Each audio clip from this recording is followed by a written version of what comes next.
and welcome to Daily Current Affairs by Neo IAS. Today is 6th September 2019 and the topic we are going to discuss is Anemia, National Council of Science Museums, Scheduling of Irrigation, BIMSTEC, MAP aided program and previous year question revision series. So, coming to the first topic, that is anemia.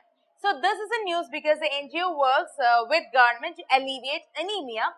So, it started in Raigad. Okay, so what is anemia?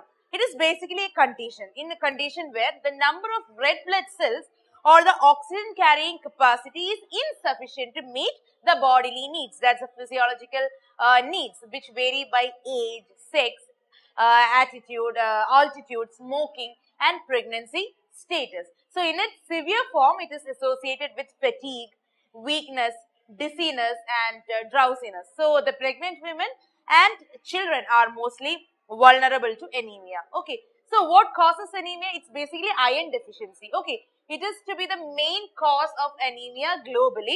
So even though vitamin B12 and vitamin A deficiency, even chronic inflammation or any parasitic infection or inherited disorders can lead to anemia. Okay, so it's a common condition in a severe, it is common in the condition where there is severe malaria or associated with any bacterial infection. So, the pregnant adolescents are particularly vulnerable to anemia because they have a dual iron requirement for their own growth as well as for the growth of the fetus. So, they become more anemic at times. Okay.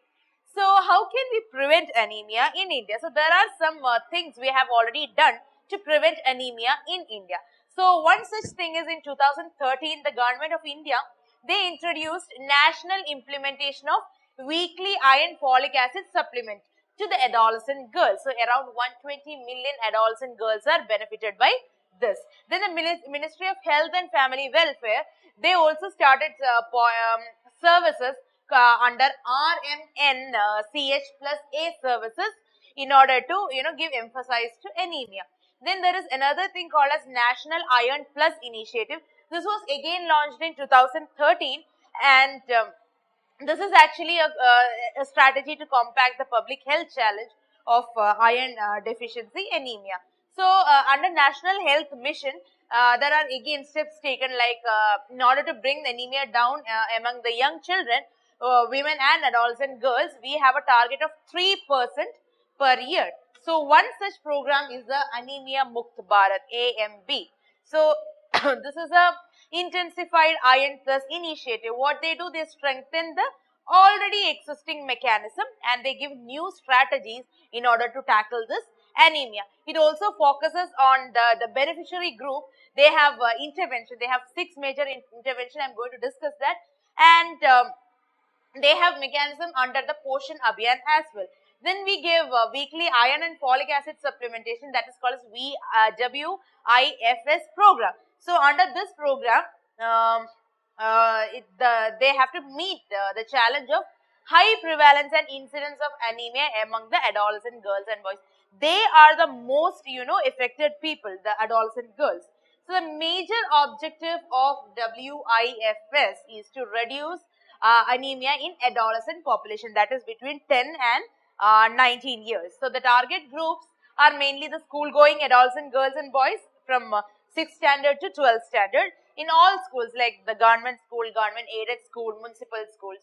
Okay, and also we actually target out of school adolescent girls as well. Some girls can't go to school because of their societal concerns, so we target them as well. Okay. Then the next topic is National Council of Science Museum. So this is in news because the Ministry of State for Culture and Tourism, they started this mobile science exhibition. It is called a Science Explorer. It is for the Ladakh region in Leh. It happened today. So the Union Culture Minister here, in collaboration with this, he actually launched 25 new mobile science exhibition buses for aspirational districts of India. So the Mobile Science Exhibition program, it was originally launched as Mobile Science Museum, MSM. This started in 1965. Okay, so this is the largest and longest running outreach program in order to reach the people outside the museum. So it's like let's let the museum visit the people at their doorsteps. Okay, so the bus will travel to schools in aspirational district throughout the year except during vacation, and it will aim to actually create a scientific awareness among the rural children. So some other programs like sky observation program through telescope, science film shows, science demonstration lectures are also under this program. So there is another thing called as National Council of Science Museum, NCSM. So the Birla Industrial and Technological Museum, BITM, Kolkata, this was under CSIR. It was the first museum opened in 1959. So NCSM, it opened in 1978. So this is like under government. The Birla thing, it is under CSIR only, but it was the first one which was opened. So this is an autonomous organization. Again, it comes under the Ministry of Culture. So what they do, they communicate science to empower people. Okay, so they will give science centers, museum, they'll spread the science through these museums to the people of India. So with help of its unique interactive science exhibits, students can easily explore the basics of science and technology. They can aspire a culture in this, career in this science and technology field. So NCSM is the world's largest network of science centers and museum that function under a single administrative umbrella. Okay. The next topic is scheduling of irrigation. So why this is in news? The scheduling irrigation, constructive use of water, proper crop selection and utilization of modern irrigation technologies will be done in order to enhance the water security. So that is why this is in news. This was the news. And I'll share some facts about irrigation. This can be helpful for your mains as well as for prelims. Okay, so India actually support more than 18% of the world's population, but has only 4.2% of freshwater resources. So water is very critical for our agriculture, and about 80% of the current water use, it is for agricultural field. So out of the water we are getting in the country, 51.2% goes to is under rainfed. All other land is under irrigation. Okay, so out of net irrigated area also, about 40% is irrigated through canal system and 60% is irrigated through groundwater system, which can again lead to groundwater depletion. So the overall irrigation efficiency of major and medium irrigation project is estimated around 38%. Okay, so this is a fact. And scheduling of irrigation means it's a technique used to determine the quantity and time of irrigation, so that you can accordingly yield the crop with higher water use efficiency, and it will also reduce the soil damage of the area. Okay, so what all things to be done for scheduling of irrigation? When to irrigate, when to rain fed. This is actually scheduling of irrigation. So there are the criteria depends from place to place. Okay, depends from crop to crop. So first thing you have to consider is available soil moisture, then the soil water stress, growth stages, the canopy temperature, leaf water potential, use plant indicator, then cell sap concentration, spectral reflectance, that's a canopy that can be done by remote sensing, and the moisture sensors and automated irrigation system, which can be controlled by a farmer using his mobile phone. So these things will help us to schedule the irrigation. Okay, so how can you increase water efficiency, water use efficiency other than scheduling irrigation? One is to recycle water. Okay, then you can use alternatives like cultivation of fruits, millets, bajra, and other crop variety which ensure constructive utilization of water. Then you can use biomulching, hydrogels, etc. in order to decrease the amount of water. You have actually seen this lucky bamboo in your house. You can actually see that the water, it's not water they use, it is rather hydrogel, because it will stay longer, it will save water. Okay. So a related topic is Pradhan Mantri Krishi Sinchai Yojana, PMKSY. So this is again a centrally sponsored scheme. It started in 2015. Centrally sponsored means both center and state are sharing it. So 75% by center and 25% by state. So in hilly region or in the special status region, we have the ratio is 90:10. So the major objective is irrigating the field and to expand the cultivable area under the assured irrigation.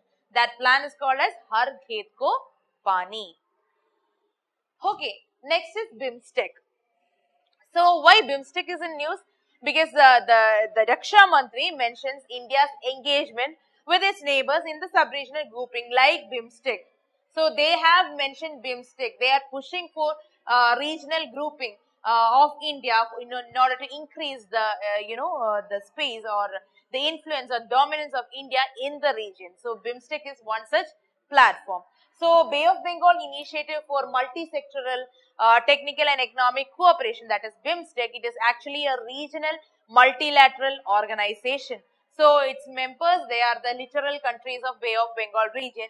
They constitute a regional unity. So 5 members are from South Asia, that's Bangladesh, Bhutan, India, Nepal and Sri Lanka, and 2 are from Southeast Asia, that is Myanmar and Thailand. Okay, so the main objective is to improve the economic development and also along with the social progress.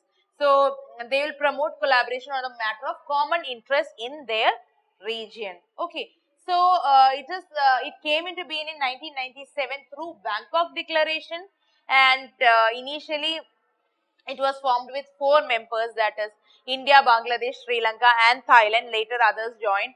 It was renamed as, it was initially BIMSTEC. Okay, then it became BIMSTEC after Myanmar joined. Then later on the other countries also joined in 2004. Okay. So in MAPAL program, we are dealing with a simple tiger reserve, that is Parambikulam Tiger Reserve. So this is in Western Ghats in Alamalai subcluster. It is in Kerala and it's a UNESCO World Heritage. It is under consideration for declaring as a UNESCO World Heritage Committee. So it has major tribes in the region. That is why it is important. One is Kadar, then Malasar is there, Muduvar, then Malasar is there. There are major colonies of them also in the region. So they are basically in the Western Ghats in the Anamalai subcluster. Okay.